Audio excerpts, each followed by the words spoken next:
Good afternoon, this is Rihanna from Plan Wholesome Empowerment Group. We are back with another live for day 6 of Mental Health Awareness Week. Now, I know some of you may have joined earlier and we've had a few technical hitches. Hopefully we'll be able to delve into discussion with our guest, Miss Valarie Maxfield, okay? So I'm going to add her to the call. Let's see how this works as well this time. But third time lucky, let's just say, fingers crossed for us. Are we here, Valerie? Please tell me this now works. Are we here? I'm here. Yes, we're here. Oh my Okay, God. so do you know what? I think there might just be a little delay, but we're going to live with it. Yes. Keep going. We're going to keep going. No problem. Yes? If it means that I have to walk, I'll walk around the room. I'll walk around the room. No, it's fine. Things happen. And hopefully everyone can hear as much as we can, as much as they can hear for the meantime. Sorry to everyone that's okay, but quick check-in. How are you? How's your day been? I've just been sitting looking at videos and chopping videos up all day from some of the shows that I've had the pleasure of working on. So today's chop up day, and it's about 15 of them. But it's nice because I'm revisiting all the wonderful people that I've had the pleasure of interviewing. So yeah, it's and the sun's beginning to shine outside. It might not look it, but it is. No, it's true. It's not really warm over here, I'll be honest. It's a bit cold. But this morning I did go for a run still, despite the rain. It was raining. But yes, looking lovely as always. I'm telling you, I didn't look like that about half an hour ago. But we have a video call with that. Don't worry, we're going to look totally different in half an hour. But you know what we women are like. We know how to quickly sort of splash it and and get it, and we're ready to go. Get going. Live in 5, we're ready. Yeah, totally. Oh, good stuff. So thank you first of all for joining me today. Absolutely welcome. And yes, it's just lovely to have you because you know what? I was looking at just some of the podcasts you've been doing. You've been doing some amazing work and so consistent. I was like, wow, you've got the fire. You're the same. It's not just me. You're the same. So whatever my synergy is, I'm working off. It's like the people around me. We're giving each other life. So it's the same. It makes no difference. I appreciate it. Much appreciated. And obviously those of you that don't know, I was on Valerie's podcast last year and this year actually, wasn't it? We did too, didn't we? And we're going to be doing the third because we have a motivational show. We just haven't got round to doing part 3. Yes, the motivational show. That was such an amazing experience and really good topics as well. Really good topics that you picked. So looking forward to that. So before we delve into discussion, as I do with all my guests, do you want to give everyone a bit of an introduction to who you are, what you do, and who you are and what you do? Do you know what? It feels, I'm not going to lie, it feels really weird because I've spent the last year doing that to everybody else. And now that you've put me in that position, I'm like, I'm like, who am I? Oh, what really? Yeah. What have I become? My name's Valarie Maxfield and I'm a singer-songwriter, and I always had aspirations to share, if it was, blogging or trying to finish this book that I started. But in the middle of all of that, I started standing in my truth, and only purely because every time I was having a conversation, even if it was random people or friends, I used to just say, look, just stand in your power, just stand in your truth. And from there, I just coined the phrase and I thought, that's how I live myself. So I'm going to just start this podcast. And it was a podcast first, and then it migrated into having it being a YouTube show. And there was no concept. It was just, hey, I need to talk about mental health. I wanted to talk about the things that I had experienced. But I still didn't know because I still wasn't taking the mask off. I was literally still carrying half a mask. and be jovial. And just as we started to do that, we were in lockdown. So how much do you go with doom and gloom? How much do you feel like you're putting on other people? So I've tried to keep it with the same subjects, but adding a bit of lightness in it, that there's a light at the end of the tunnel and you're not alone. So that's pretty much to sum me up. I love it. I love it. And that in itself is a concept. So you're like, oh, there's no concept, but it's a concept that's been birthed by itself. I guess it's just been birthed by itself. Yeah, I guess so. So tell me a bit more about your singer-songwriting, because I myself, I know we've had this discussion, but I love music. Music is my energy source. I write music myself. I sing as well. And in all honesty, when I heard you sing, I was like, this woman can belt out a note. What? Okay. I said, this woman can belt out a note. So I met Valerie at it was Anne-Marie's motivation show. Yeah. And she was singing on stage. She was wearing this bright green. Yeah. And you see when she's on stage and you just captured in awe of her voice. And I was like, I need to introduce myself to her. Oh my God. I didn't even know who you were at the time. I just told everyone, don't know who Valarie Maxfield is, go and Google her. But do you know what? That's a blessing. So enough of me rambling on. Tell the viewers a bit about your singing songwriting career. Oh my days. Do you know, God, again, it's like I just don't even talk about it. And someone said to me, I don't get you. You're a singer. You're happy to listen to everybody else. You're happy to just amble along, but you don't force the issue. You don't post it. You don't, and I'm just a singer-songwriter who had the pleasure of, when I was young in church, my grandparents took me to church, and I just started singing there. And I was only like, 8 or 9 years old, and I don't know, I'm sure there's many other people that went to church and they could sing, but for me growing up, I was lauded with this thing about being a prodigy, and wow, and your voice at the age of 8 years old, for me it was like, I really need to go home and eat some food. I'm not bothered. And right, and I think I know them one. Yeah. I think there's still my mum. We've been here for hours. Yeah, I think that's still my mental attitude today. And so here I am, I started at 8 and this went on for a few years. So I was always told I could sing. It wasn't, I never believed I could sing. I was always just told. And once I got to 16 and you then sort of realize about boys and you don't go to church and, sort of thing that, you kind of forget. But I always still had that passion.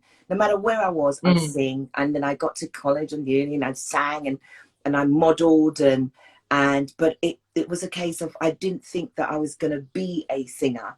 I wanted to just be a lawyer. I just wanted to be a lawyer and work within that sort of field. So I eventually one day I was at Sony Records where I was actually working in the law department, and the guy that I was with kept saying, you're always singing, why is it we've never heard your voice on a track? And I was like, not bothered. I'm actually in a record company, and you've got Mary J. Blige walking through, you've got like Genuine, and there was all these people, and I'm like, I can't compete with that. What are you talking about? It's mad. And so again, I suppose that's my own self-confidence, but it didn't bother me. And he just said to me, I need you to go down the road in West London, gave me an address, and I got there. There was this producer sitting in this room, and there was this other blonde woman. And she said, oh, are you Valerie? And I said, yeah. And I said, blah, blah, blah's told me to come down and see you. Have no idea. I'm thinking of picking up papers. And they said, great. So we are the Candy Girls, and we've had enormous hits around the world, and we're looking for this new voice. And I just looked at her and I went like, sorry? Right. I mean, I'm being dead serious. This is not even a word of a lie. And I'm hoping that Paul Masterson is still around and he would tell you what happened when I walked in through the door, because I was bewildered and I've never even heard of them. I wasn't into the pop music. I was into I'm a rockhead. Believe it or not, I'm a rockhead. And so, yeah, I just like rock music.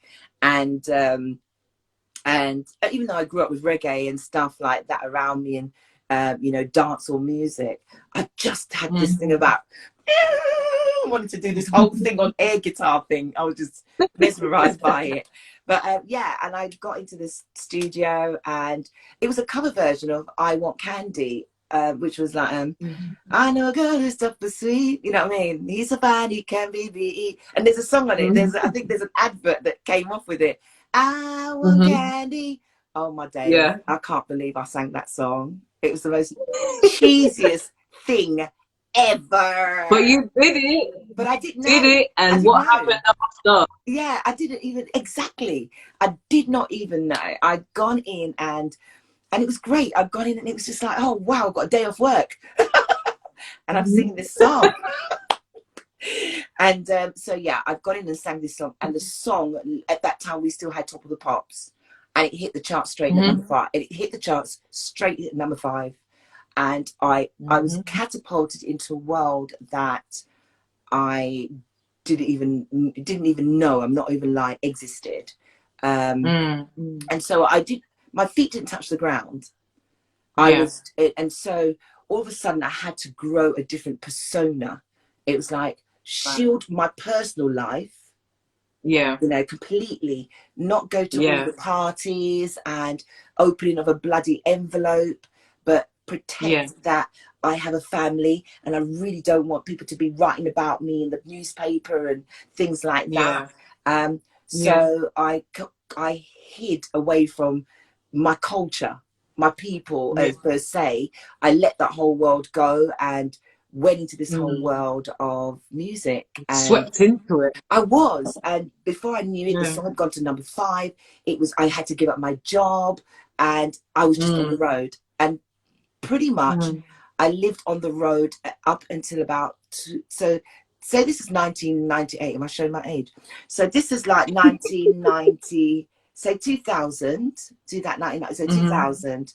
I lived on the road up until 2000 and probably 11.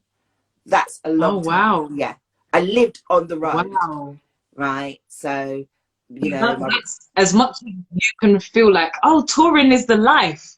The lack of stability that you must have felt across those 10 years. That's 10 years. That's nearly a whole human body. Yeah, yeah, right.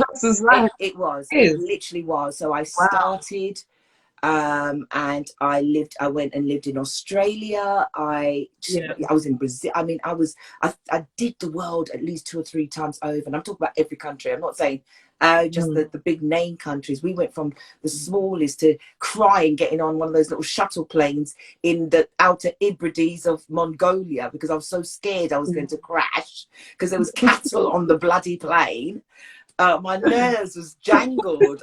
I swear it was just, oh my God, it just living it all like, oh, they must have thought, who is this diva? Who is this diva? But I wasn't. I was just genuinely scared.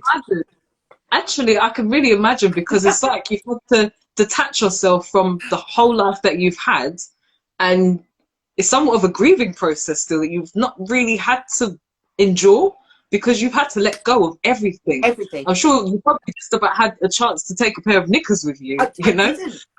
It was literally my home when I did. I mean, I still gig. Don't get me wrong. And you know, even though we've been COVID, we got the chance to do like a virtual gig and stuff last year. So it's far and few between. But by the time I sort of came home-ish and tried to have a settled life, about 2011 going into 2012, this room which I've converted, I'm not going to show it too much around, but this room was to the rafters, door to door. And this is a massive room. This is a 2-bedroom room, the 2-bedroom house that I converted the back room into a studio. So I've got DJ decks and I've got my writing. It's just a really lovely room. It had from the window to the door, closed to the ceiling. Oh, And because tore out. I bought on the road, there was, and because I didn't have time. That's 10 years worth of clothes. Every day a different outfit. Right. Maybe even 3 times a day. Yeah, right. I can imagine. But when I look back on it, Ooh. This is a mental health thing, because I was cluttering myself, my mind, my home, and not addressing all the trauma that was in the middle of it. Yeah. So did you develop somewhat of a hoarding issue? Yeah, I had a terrible. Do you know, lockdown is when I finally got rid of everything, and we're in 2020. Do you know what I'm saying? Well, we're in 2021 now. 2021, but yes. Right. So 2020, yeah. I started debunking the house, and literally just this room, I literally threw practically everything out. I've still held on to things because it's like, this is the memory of. Yeah, the sentimentals. Yeah, sentimental value. Well done for you. Because that's a lot of work in less than a year. Yeah, like, it was. I know a lot of people that do have hoarding conditions. It can take months to do a square foot of a room, you know? That's so it took a year. Well, it took a year to let go. It took a year to look, when I was opening boxes and stuff and looking at pictures of, oh my God. And then there was bad memories in it, and there was good memories in it. There was times that in the music industry, there's only so much you could say at the time. You know, someone just says, keep the memory, not the object. That's what I'm trying to do, is I'm actually trying to keep the memory. And believe it or not, now sometimes I'll sleep, and for some reason, something would just come across my brain that happened 6 years ago. And I think, God, where's that been? And it frightens me. But I think that's because I'm now allowing all the little things and all the traumas that I had in between to come out and not bottle them up anymore. Yeah, so you're allowing yourself to feel. That's it. And so what happened was, being on the road for a long period of time, I mean, I know you were asking why, but it actually into my mental health awareness. Was I just didn't speak, because you're governed by what the record label wants, and they're telling you what to do most of the time. And for me, it was just great. It was beautiful. But at the same time, I had no relationship at home. I hadn't seen my mum for I could say probably a whole year. I would spend, my phone bills were enormous. My relationships they just diminished. Luckily for me, I had a guy beautiful guy. We're still friends, you know. It's funny, I know it sounds really weird, but the guys I've dated, which is all on 5 hands that I get in all my years, I'm still friends with them, bar one that's died. Do you know what I'm saying? Because I believe in not holding bad memories and being really, you know, angry with that person. They didn't do anything to me, and I didn't do anything. We just fell out of love. So there's a lot of trauma in that as well. But I didn't talk about it. I just gave up and just said, whatever it is that's bothering you, I'm done. But I'd never addressed it. Didn't address it. So my house is cluttered, so my brain's cluttered. Too many things going on, not addressing it. Broken relationships, not addressing it. Didn't want to come home. And one day I was in Singapore, and I started to feel really unwell. Really unwell. By this time, I'm now with Groove Armada. We've got hits upon hits. I'm talking about playing with Kings and Leon. I've been on the stage with Stereophonics, David Bowie. I mean, it's endless. You know, like Betty Wright before she died. There's so many people that I've performed with. You know, Buster Wright. You name it, I've done it. But I didn't feel the need to tell everybody about it. I didn't feel that need. They're my memories, and if they remember me, they remember me. If they don't, they don't. But I have the evidence for it. But it was, I'm still not talking. I'm still not saying. I'm holding so much in and just smiling with everybody. And one day, my relationship now was getting on top of everything else as well. And I felt sorry for him, but he gave me such a hard time. Not the guy of 10 years, you know. Yes, Groove Armada. Yes, I sang with Groove Armada. And I now sing for freestylers. So yeah, and then so I was double dipping. So I'm Groove Armada. And then freestylers came in and freestylers was like, yeah, wow, I need Valarie M.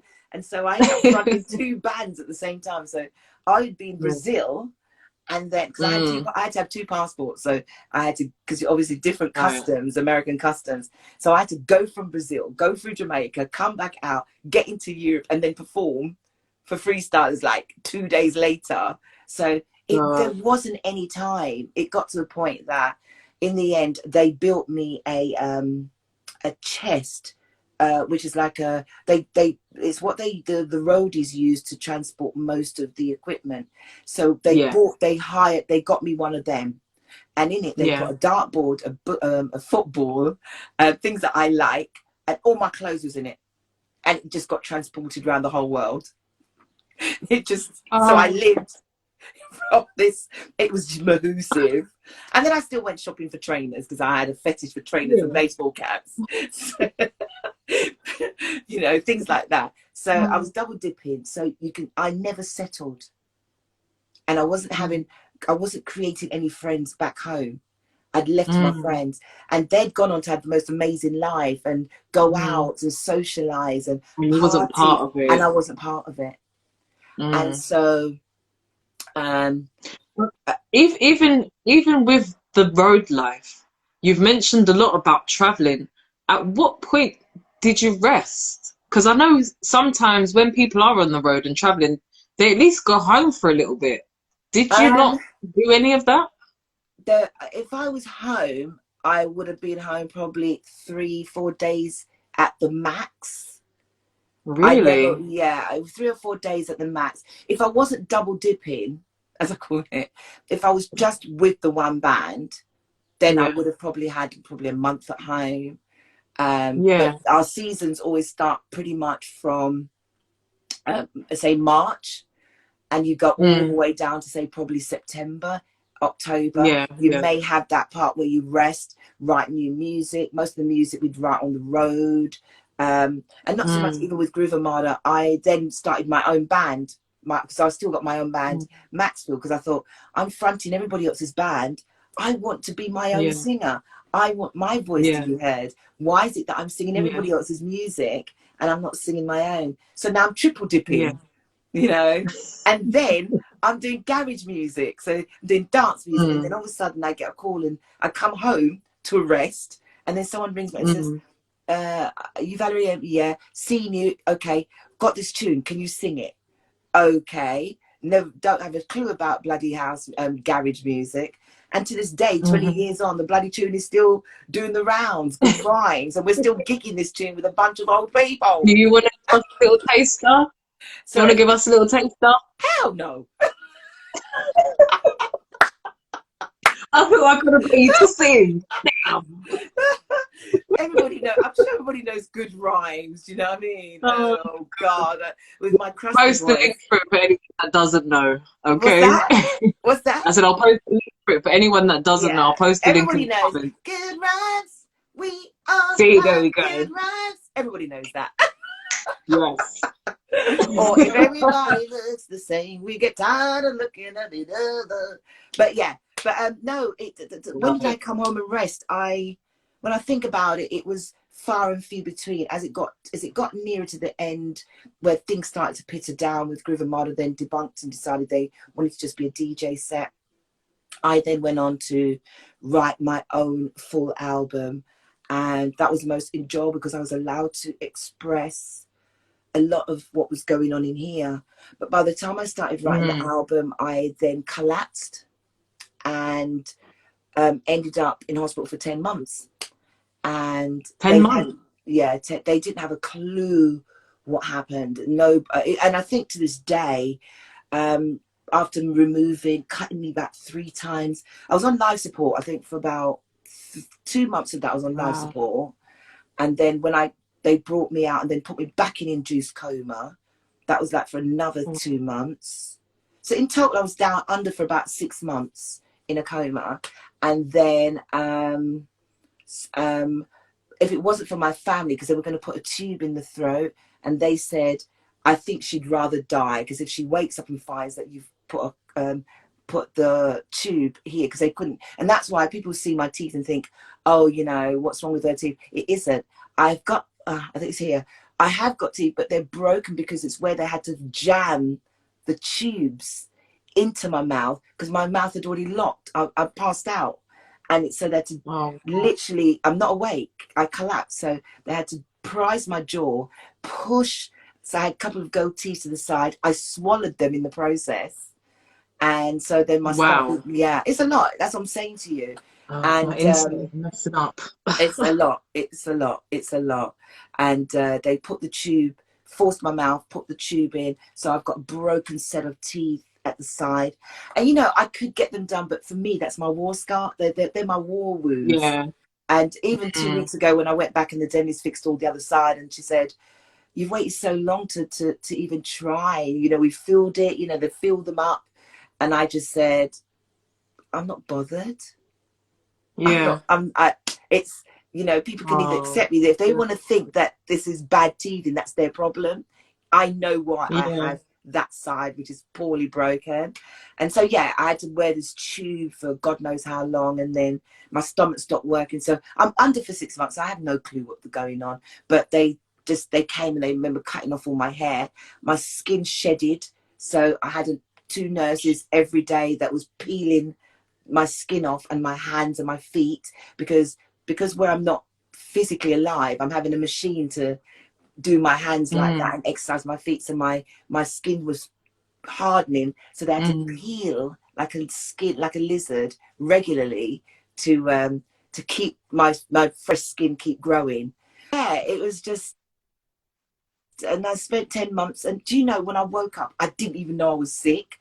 I just remember but I have to give thanks and praise to St. Thomas's Hospital 100%, because when I woke up and I saw the position I was in, and it was that I was either not going to be able to walk, I won't be able to talk, I won't be able to do anything, but it didn't register, because for me, no, sorry, not happening.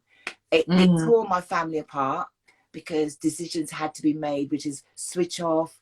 Do we keep it? Do we do this? They fell out with my boyfriend. You know, I keep saying I had to keep apologizing to them so much, even to this day. Like, man, I didn't mean to put you lot through that. But my mum always had faith. You know, that she.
That is so bad. All right, is it there?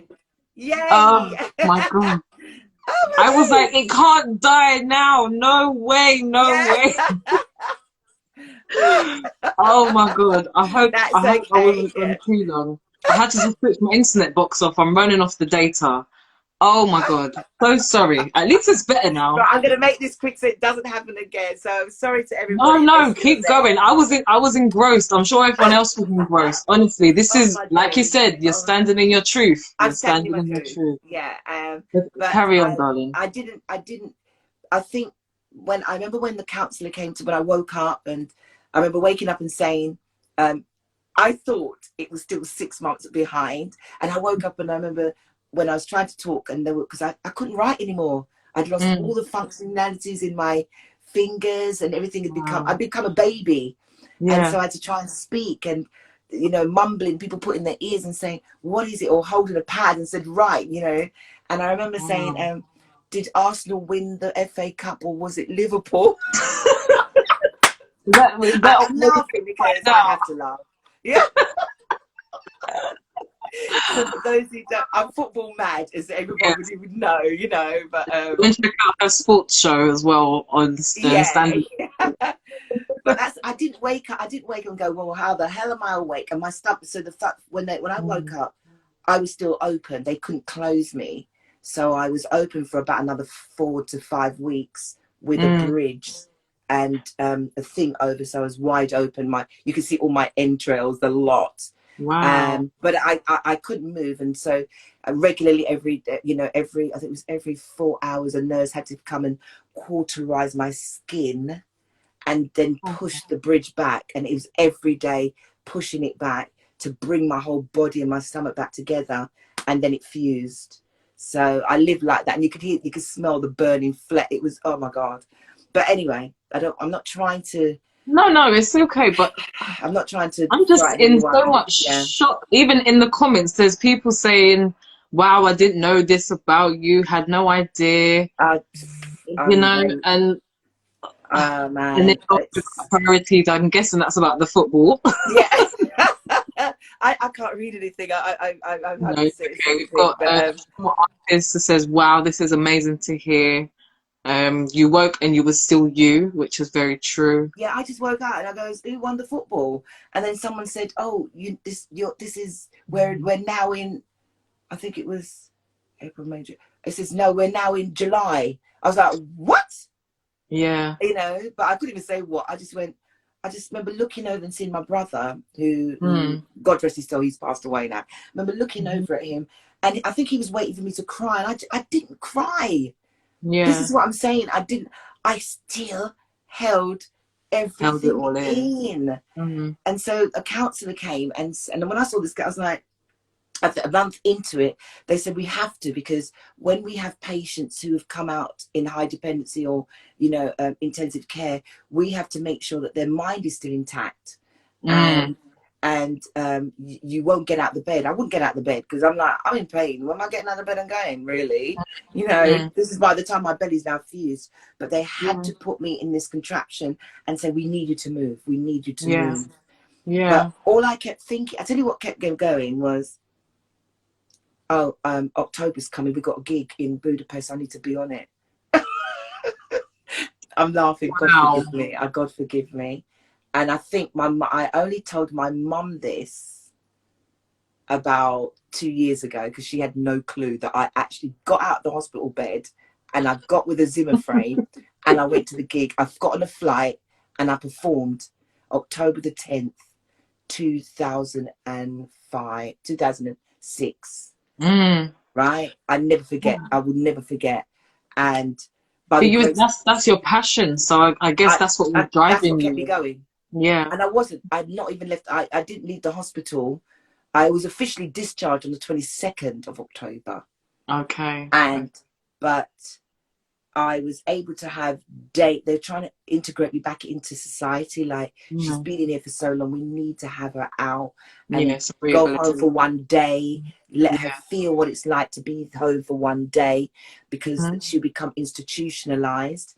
And again, I kept everything in. So as I was leaving, the doctor said, you just won't say anything. We feel that the reason why you went into full body shutdown, because you're either stressed, you weren't eating, you only eat leaves, you know, you pretty much, I just ate leaves, you know, and they just said, I'm just remembering it. They just said, your body shut down, you had streptococcus, which is something like I must have had a disease in my blood or something. So they removed the gallbladder, they removed part of my intestines and loads of little things just to keep me alive. Just they did everything to keep me alive.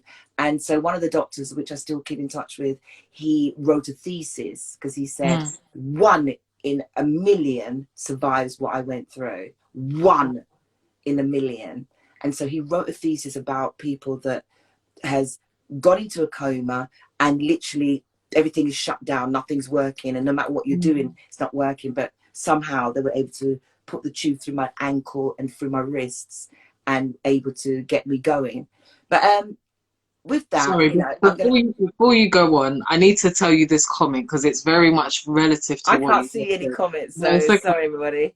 Just Rob Official says, tell the story, give people hope for how hard life can knock you down. You can choose, in capital letters, choose, he's shouting that, choose to take the time and do the work to get back up. And that is so very true. Thank So, you, Rob. I can't see your comments, guys, so I'm so afraid it's going to have to be read out to me. I only got, for some reason, my comments just stopped, so I don't see them anymore. But it's fine. Better not, because then I'd get quite emotional. So I'm really trying to keep it as it is right now. No, you're doing amazing. Fair, I wasn't even expecting all of this. I actually wasn't. So I'm just neither like, did I, but it seems to be just coming out. So I do apologize if that's not stop what you're going to talk about music. But this is true. All of a sudden it was like, I need to get back singing. I have to be back singing. I can't afford to not sing. Singing is the only thing I know, you know, and so that, and wonderful people that embraced me. There was bags of mail that was from around the world that was posted in. Didn't get to read most of it because I couldn't see. I could see, but I couldn't touch. I couldn't do anything. I'm still being mobilized. And they would Ricky, who's passed away, Jesus, all of the band, they would, when they still had to go ahead touring. But do you know, and I swear on the one mum who, I know my mum is ill, and my daughter, my family, in a coma, people say you can't hear them. Yes, you can. Yes, you can. Yeah, I've heard that you can hear people. You can hear them. In a coma. I swear to God. And Ricky came in and he would sit, and I could smell the alcohol. So they'd gone up, you know, so they were allowed in only purely because one was my partner, and he travels on the road, and I'm in the music industry. The whole of the Groove Armada band, the freestylers, they would sneak in late at night, even after, because I mean it proper full intensive care. So you can it's only X amount of visitors. We didn't have the COVID like it is now. Yeah. And people were coming in, and they would sit at ridiculous o'clock at night, so I was told, but I could hear them. And I remember Sam coming in and saying, Val, Lulu's having a baby. And then Ricky came in and said, oh my God, Val, we're having a baby. And I heard when they were telling me. So when I woke up, I said, has a baby been born yet? And they literally went like, what? And I, you know, Ricky, God, oh God, he's gone now. He died 2 years ago. And Sam is still here. But I remember saying to Tim, my partner at the time, I said, so has Rick had the baby? And he just looked at me like, you're a devil. There's something wrong with you. How do you know? I said, he told me, I heard him. And I heard Sam telling me, you know, that Lulu's pregnant. And so I remember I could hear certain stories. But guys, I'm going to make this one make you laugh. And I'm going to come off this story because it is a bit traumatic. It goes on to be a bit. No, but it is what it is because it's all relevant, you know? It is all relevant. One of the doctors was having an affair with one of the nurses, and they would come into where I'm. So I've got like a whole section to myself. I have a whole. Sorry, because I was like literally sectioned off, right? So you know, it's like a permission to come into that area. Yeah, and we could hear the doctor coming in, and she had the cheek to move my legs over, right? Sit on my bed, right?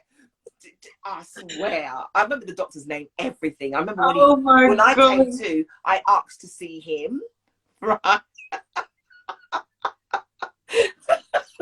They probably put, oh, she's in a coma, she's not gonna know.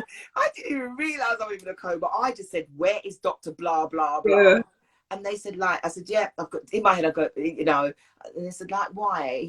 He only treated you for X, Y, and Z. I said, but he was the one who bought a telly and put it by so that I could hear football, because someone told him she likes football. So he would bring little things so I could listen, to wake me up and stuff. But in the meantime, he was having a bit of an affair with a blinking nurse. So I could hear him telling that sister blah blah, you know, yeah, I like you. And then she moved my bloody legs over because I can't move. So she'll move myself over and sat on my bed, and the two of them are having love talk. Right? I swear to God, I've put that in my book because no one would know. Yes, please. I need this book. I'm not saying anything more because I want to leave it for the book. It was the things that they were saying.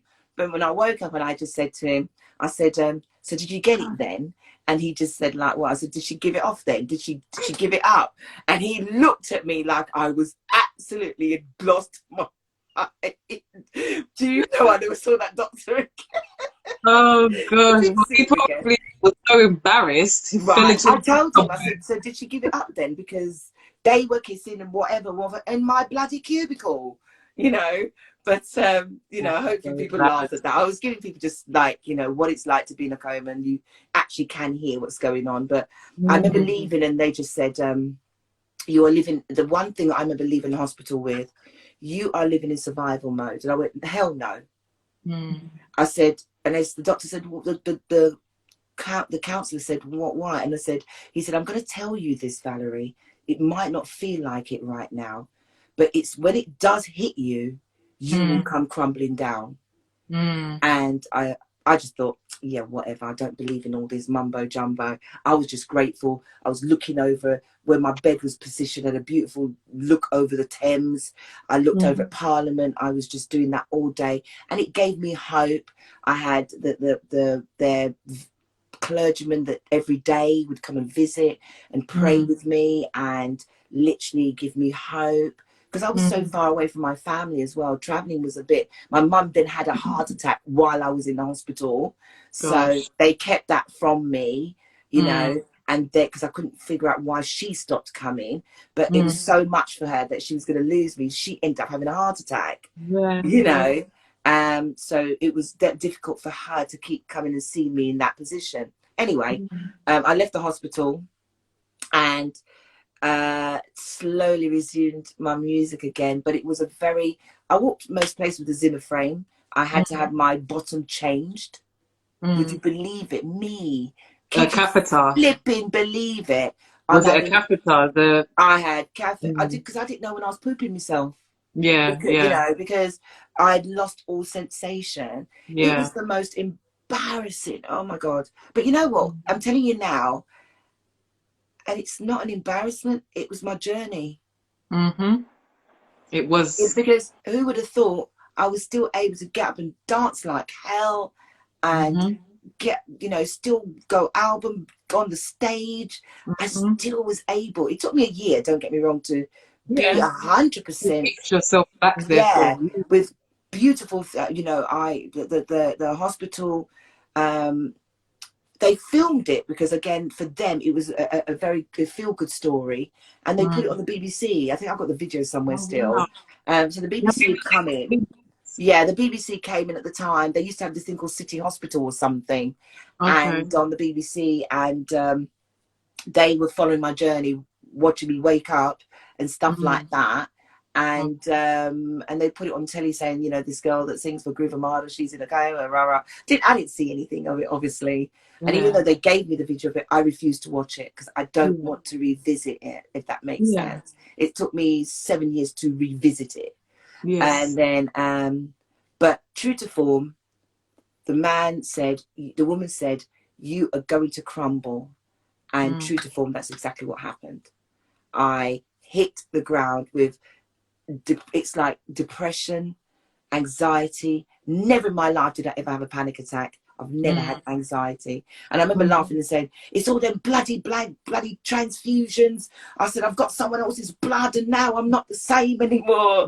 But this is my coping mechanism. I do these sort of things as a joke, you know. But I'm grateful to every single, because I got that O blood type. So it wasn't common to get, you know, you got A and B, but O is like kind of, I think you were saying it's rare-ish. But anyway, cut a long story short, took me a year to be able to walk without my feet hurting and sore. but I still put on my trainers. I still got on the stretch. Eventually I lost the walking stick, and they didn't have to carry me to the stage anymore. And then I get on the stage and put on a full show, and then I get to the side of the stage, and then they had to take me back, and I was hurting, you know. And I lost certain tones in my voice. So there's songs that I sang, you know, prior to that, and the tone is not the same. I struggle to hit those pitches, but I can still sing.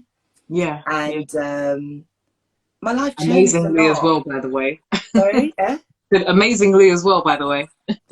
Listen, that you're a singer. There's people that are so much better than me. I just know that I have a tone, and I try to do the best with it that I can, if that makes sense. And then I threw myself into just the music, and I lost a lot. I nearly lost all of my savings, but luckily I'd accumulated a good home and my money and stuff. So, but when the depression came and my mental health, this is where we're at. It started to suffer, and I hid that. I hid that I was depressed. I hid my anxiety. I hid my panic attacks, and I then started to lose my self-confidence. But again, you would never know. Yeah, because it's like it's the opposite to the persona that you had built. Yeah. So it's like trying to admit something that the total opposite to what you've tried to build, which is very much outgoing, vocal individual. I could imagine it. It can be quite character diminishing. So it did. Stripped me of my confidence completely. And so there was one song that I wrote with the freestylers, and it's called "Is It Possible?" And pretty much, you know, I remember when I wrote that song, and also it's like I lost the ability to write music, write songs, lyrics, because I started to feel confused. But and all I could hear was that person, what she said: "You are now in survival mode." This is where she goes, if you think surviving, being in a coma for X was anything, it's how you're now going to survive when you actually admit to yourself that you had an issue, that you're hiding, you've never stood in your truth, you've never spoken up for anything, that, you know, you're quick to give other people advice only purely because you've experienced it, you've seen it, you've done it, you just never told them it was you. So I was quick to say to someone, I could look at you and say, I know you got an issue, Rihanna, and I feel that this is what you need to do. And so I spent a lot of time doing that and not looking at myself. And then I hit rock bottom, and I started to drink a lot to hide my pain. And worst of them, my brother died in 2015. That was it. I mean, that was it. He's my close buddy. How could my close buddy? So I've already lost my boyfriend. He's dead. And now I'm losing my brother. What the hell? And I start asking questions. Why is it that I was worse sick than they were, and they're gone? And what am I still doing here? How dare I still be here? Right? You know, I don't get it. I don't get it. And, but me asking myself those questions makes me now today be grateful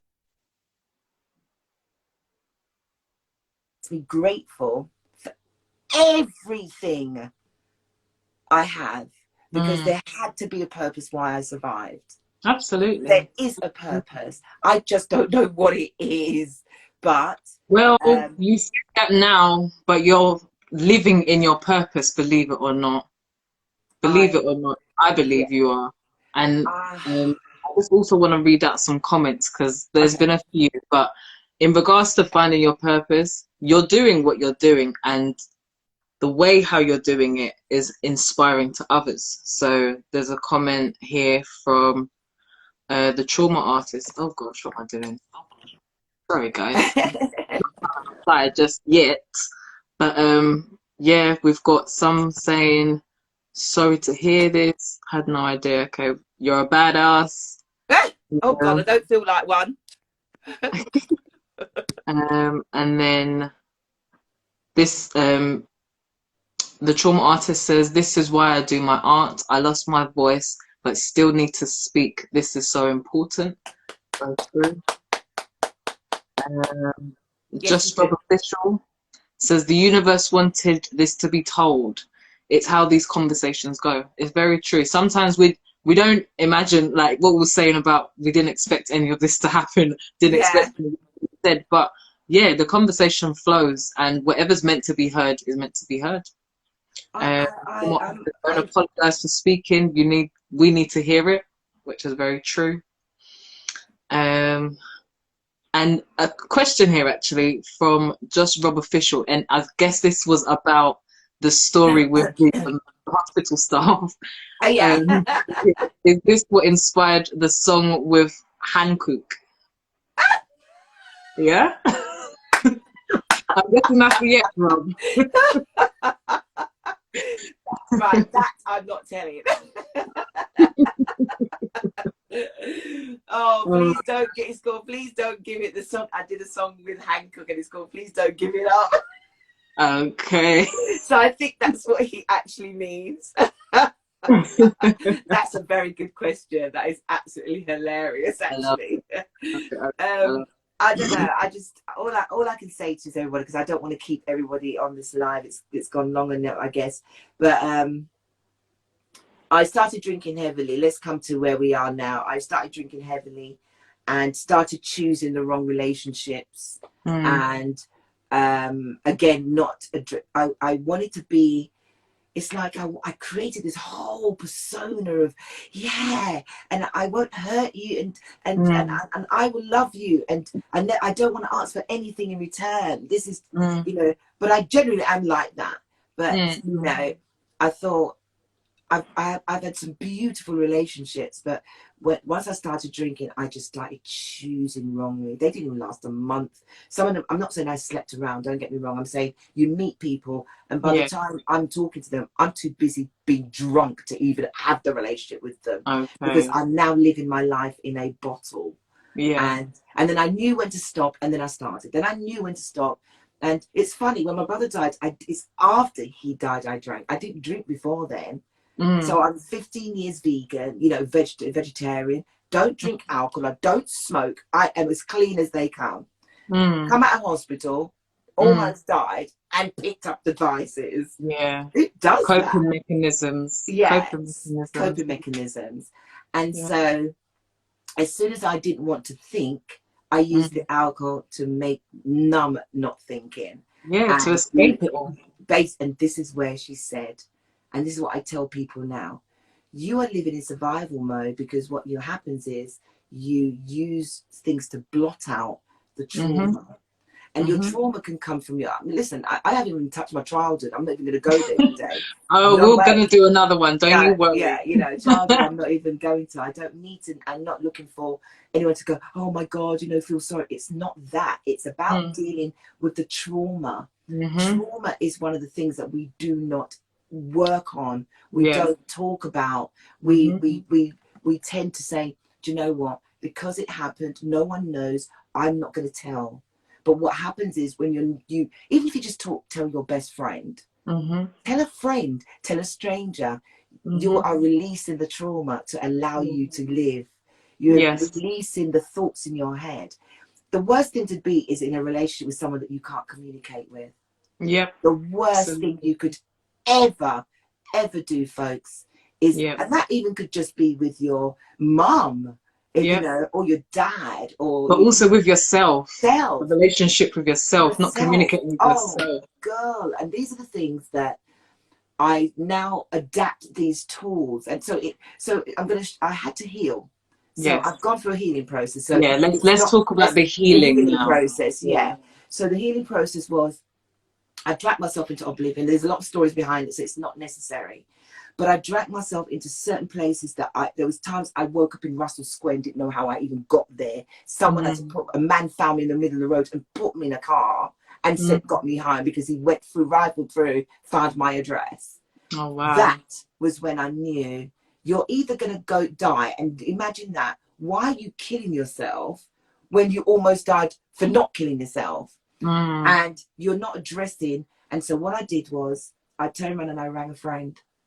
And I said, I can't do this anymore.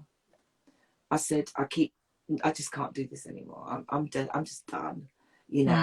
She said, I don't get you. You have got everything going for you. She goes, I don't know one woman that doesn't have anything. You don't want for anything. You've got everything.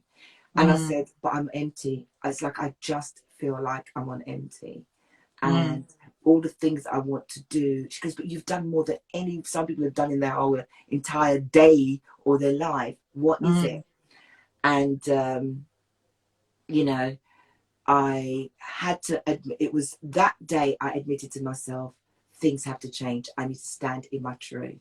This was 2017. So 2017, when I first heard and said, this drink has to go. You need to go. You go right now. Yeah. And you chose that for yourself. I had to choose so it was one by one, baby steps, because you can't just go, right, everything's done. But you have to have the will behind it as well. Right, exactly. Do the baby steps and be brave enough to know, okay, this is what I need to do for me. It's not for anyone else. Yeah. And to take that first step, it takes so much courage. It does. And what it was, someone had taken a photo of me. This is when I first started realizing I was now putting weight on. And that was just sheerly through alcohol, because I've always been like a skinny little runt, but now alcohol was now demolishing all my insides, all the good work that these people had worked to get my body going. Now I'm visiting the hospital every 2 months because my intestines are no longer working. It's undoing everything now. Right, so I've started to undo everything they'd worked in my body. I was undoing it, and so I spent a copious. There was nights that you would see. I would talk to you now. Guarantee you, 2 hours later, I'd be sitting in the hospital on a drip because they need to drip me. Wow. That and it's only just recent. This is not like just 5 years ago. This is recent. So in the end, I had to be honest with myself and say, what is bothering you? Yeah. I just speak about it. And I remember dropping to my knees in my living room, and I bawled my eyes out, literally. Once I dropped everything, it was so cleansing. It was like, okay. I got on the phone, and I'm going to give a lot of praise to my friend Diane Alexander Henry. All the praise goes to her. It's not even me. This girl had my back. What I mean, had my back. She wouldn't allow anyone to say anything bad, because people could see it, but no one stood up for me. Yeah. I had people starting to hate. I had trollers. The trolling that I've had, the bad things said about, and I haven't moved. I'm in my house, remember this. I am not moved. I am who you see I am today is who I am. But people found ways of just saying horrible things because it's okay to say horrible things. Or, I've had a similar sort of conversation with you when I met you. And this is how I kept thinking, I'm only wearing half a mask. I don't really want people to know. I'm gonna hold. And I thought, no, I'm going to stand in my truth. And whoever doesn't like it, that's not my problem anymore. Yeah. It's not my problem for you to like me. It is really not my problem. And I'm not going to try and post things to be influenced by anyone, or I am only standing in my truth for what I know, what I've experienced, and how I know it damages other people. And so I put the drink down, and I put that phone call, and we spoke. She listened for hours without 1 ounce of judgment. And she didn't need to. And she kept saying, you might have to take some lithium. And I said, I don't want nothing. And I did. I went clean without any drugs whatsoever. Yes. I didn't go to no therapist or anything. All it was, I'm not drinking. I'm done. This is what I'm now doing for myself. I am doing this. And anything that comes to my head that I've not addressed, I'm now addressing it. I'm going to write it down. And when I finished writing it down, I crumpled it up and I threw it in the bin. And I said, okay. I'm done. That's it. It's in the bin. That means I've now spoken to my journal. Yes, he hurt me. He called me names. He punched me, fine. And I didn't retaliate back. All I did was I walked away. Shame on you, Valerie. You should have done better. And I thought, no, at least I'm still here, because he could have killed me. So I tell you what I'm going to do. Absolutely. And I went, thank you. Let me get, And then I got my music out, and I had writer's block for a year or two. I didn't write anything. And then I finally, just as I was about to release the album, I released the album, and guess what? We went into bloody lockdown. So my album that I worked so hard on got released on the 30th of March last year, and then we went into lockdown. And so the poor album is just sitting there. And I thought, you know what? I can't be asked. It was sit there. And it was only, funny enough, yesterday, someone messaged me and said, I didn't know you wrote an album. And I said, yeah, it's called Earth Baby. And the guy texted me at 2 a.m. this morning. Yeah, it's called Earth Baby. Okay, I'm gonna everyone go listen to Earth Baby now. And he texted me at 2 o'clock in the morning, thinking I was sleeping. And he came back and he said, you would be any record label's nightmare. He said, there is not one song you could pigeonhole. He said, I went on such a musical journey with your songs. I feel that I know you inside out. And I just remember shedding a tear at 2:30 this morning. And when I got up finally about 10 this morning, I messaged and I said, you didn't have to. And how the guy did it was, how he found me was, I was doing the show last night, the music show, with a couple of guys. And he must have went on the YouTube. And then he thought, God, where the bloody hell's this girl, you know? And he found me, and then 2 o'clock in the morning he messaged me. And so the healing for me is this, folks, really was, I had to look at myself first. Yes. I was quick to tell everybody else what to do without looking at me. And so this is something, again, I tell people, stop taking advice from people who are not wise. Stop taking advice from people who are not wise, because at the end of the day, they have probably never walked in your shoes. They've never been where you've come from. What you can do is listen and to adapt, take things that applies to you and leave the rest where it needs to be. Yeah. Because nothing in life is a coincidence. Yeah. It's not a conspiracy. It is a coincidence.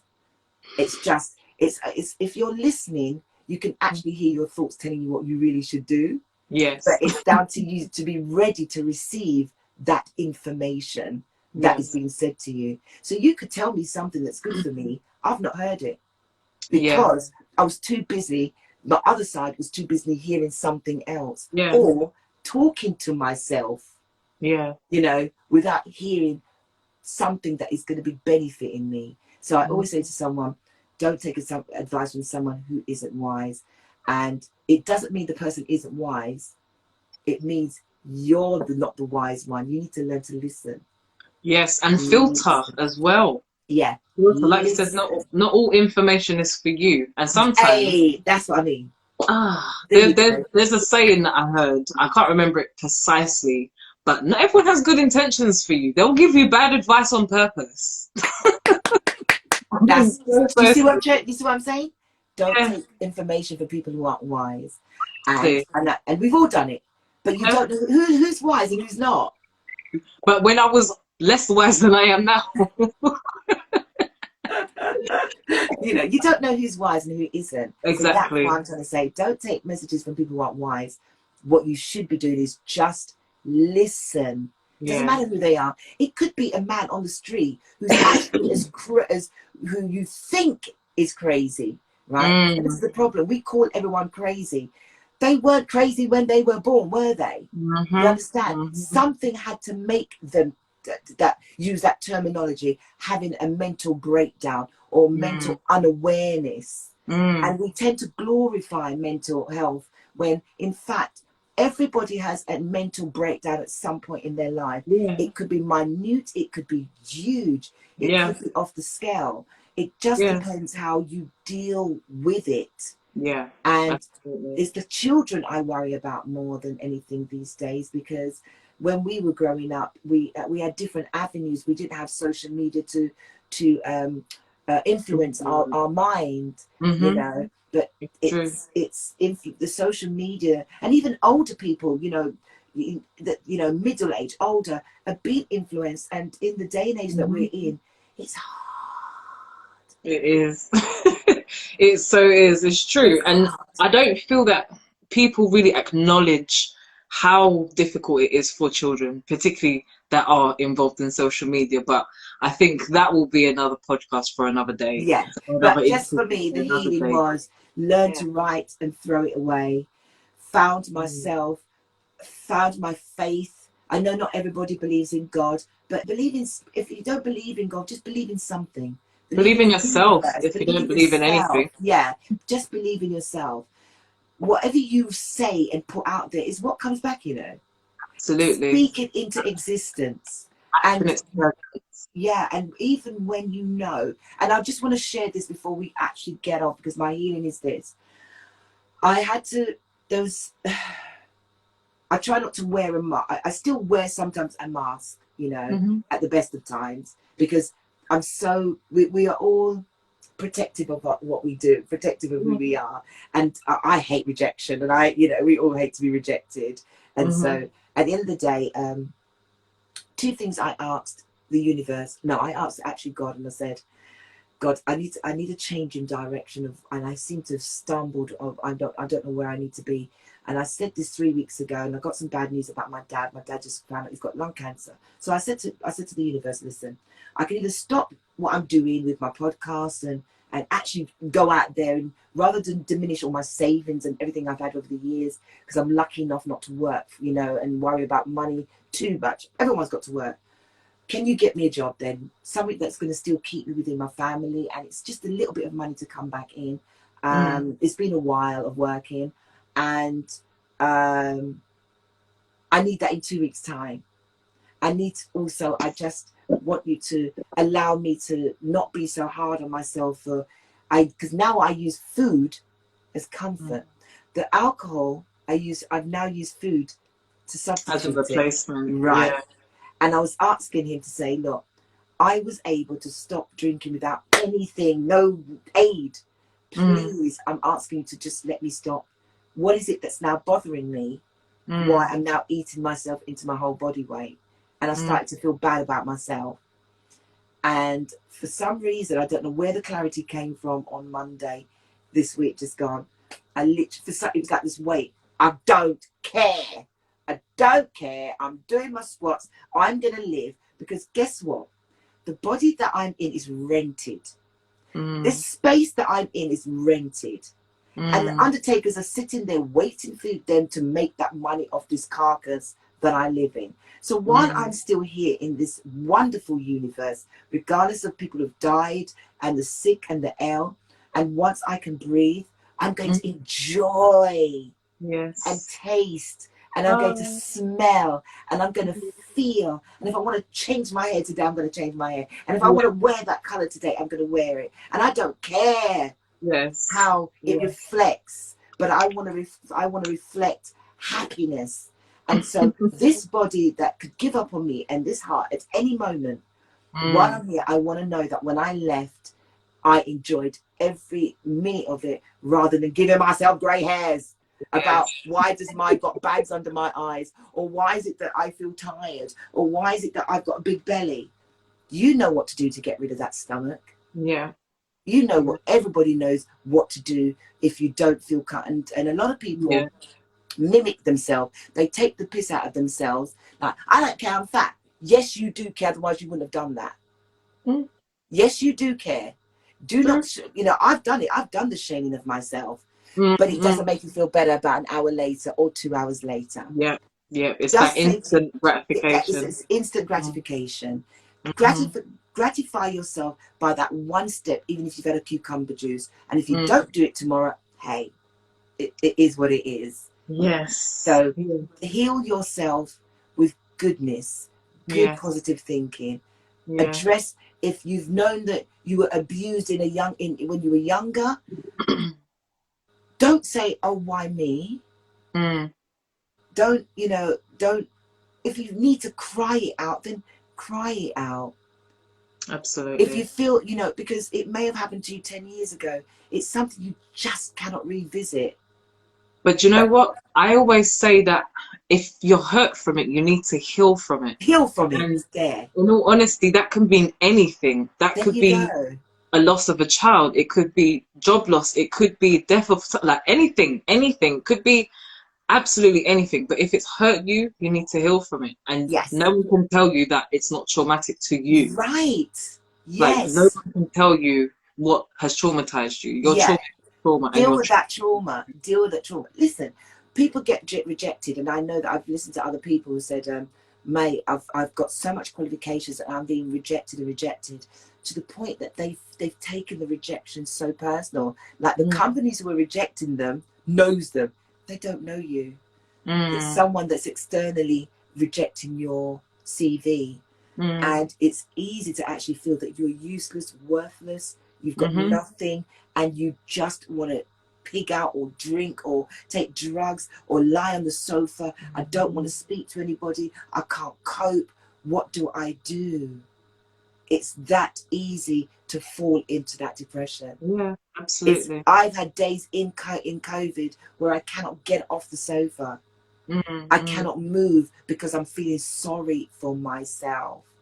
But yet still, I have to get up and show up on a Thursday night and interview people and I've still got to go, hey, how are you? How is it today? Positive affirmations. Well, 4 hours ago, I was literally. Yeah. But that gives me life.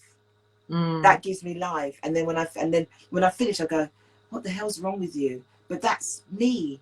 That's how I cope. Really what pushed you to come out of that.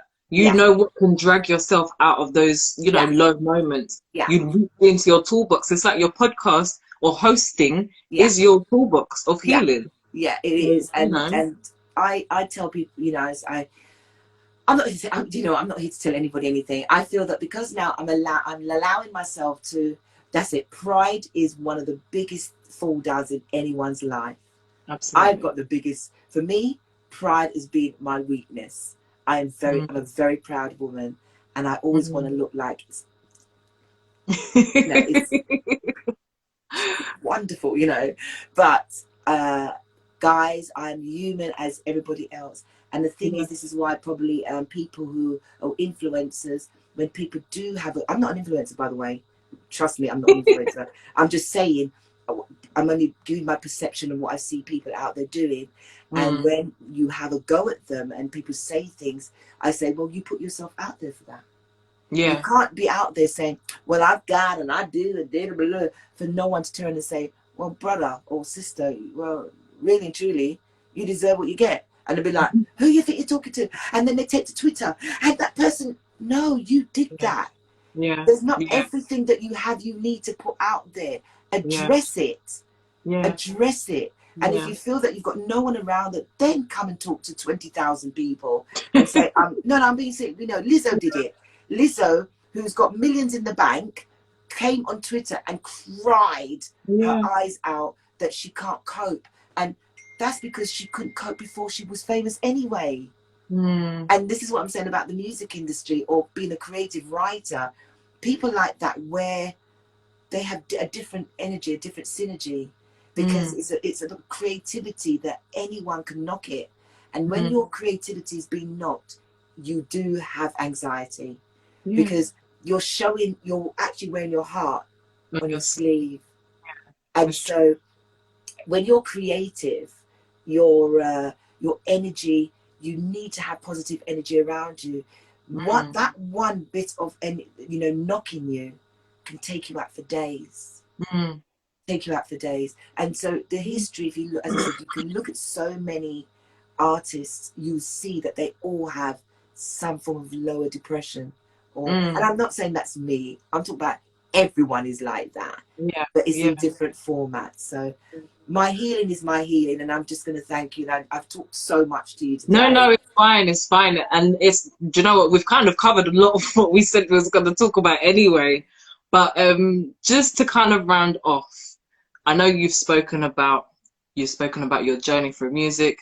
You've spoken about health issues, spoken about relationships and childhood briefly. Tell me briefly in your own words, what do you feel was the driving force behind you setting up your podcast, Standing in My Truth?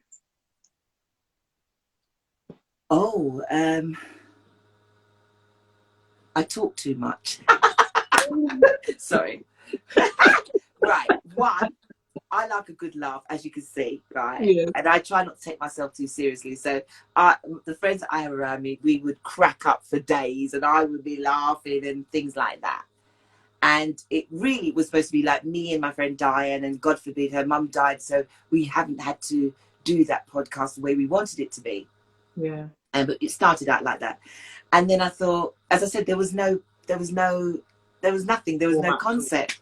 Yeah. And I thought, you know what, I'm nutty as a fruitcake. People do call me a fruitcake. And I'm actually just going to go start a podcast, and I'm going to say, well, today someone came in my DMs and I've had enough. What the hell are you talking? You know, things like that.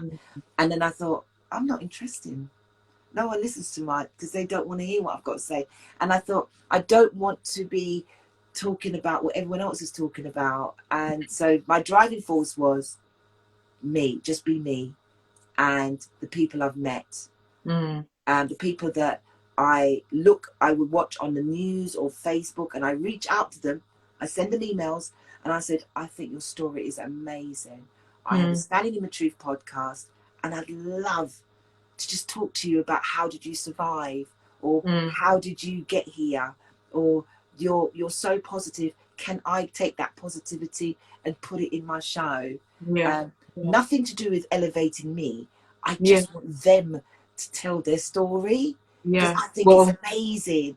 And it's true. And it's that's just how it is for me. Standing in my truth is asking you to come and stand in your truth with me. And you know what? It's you giving yourself permission to stand in your truth allows other people to stand in their truth too. I hope so. I personally feel, because it's like a transmuted energy that you give off. You're giving your wholehearted emotion and everything. You're giving your everything into a show, and you're not holding back. You know, I can't. I don't know how to. Yeah, I don't know how to. Yeah, even like we've got the trauma artist. They said, I would love to go on the podcast if possible. And it says, how beautiful you're giving people their voice after you lost yours. Beautiful. And that's why I felt it was a lot of self-advocacy, so to speak, in regards to you overcoming, advocating for yourself to heal, advocating for yourself to speak your truth.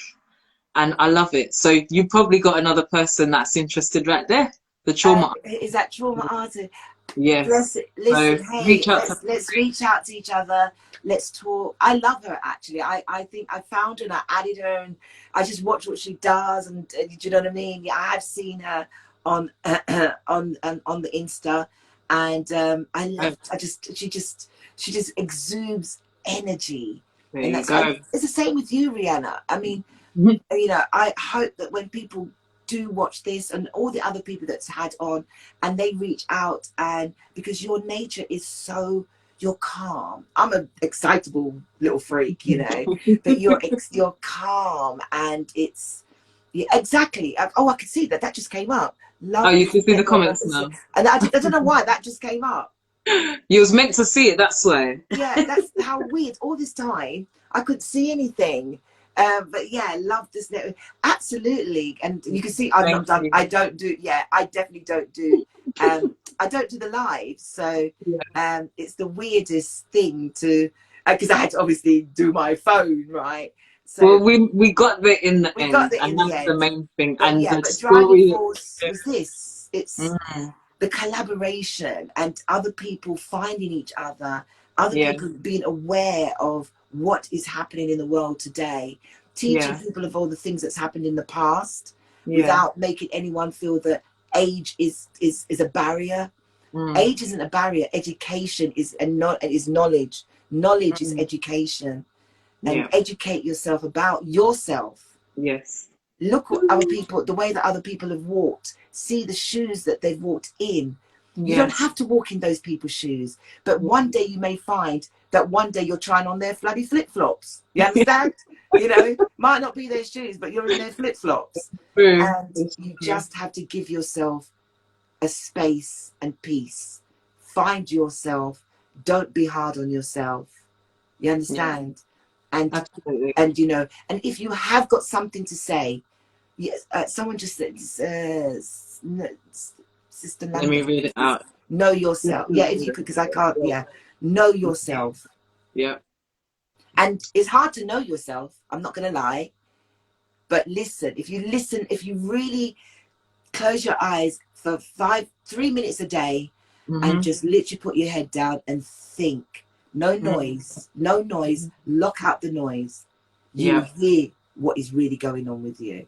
Yes, yes, yes. And that's my driving force. So I thank you, and to all the listeners. Yes, and everyone that's been engaged and messaging and participating, it's been beautiful. It's been a magical experience.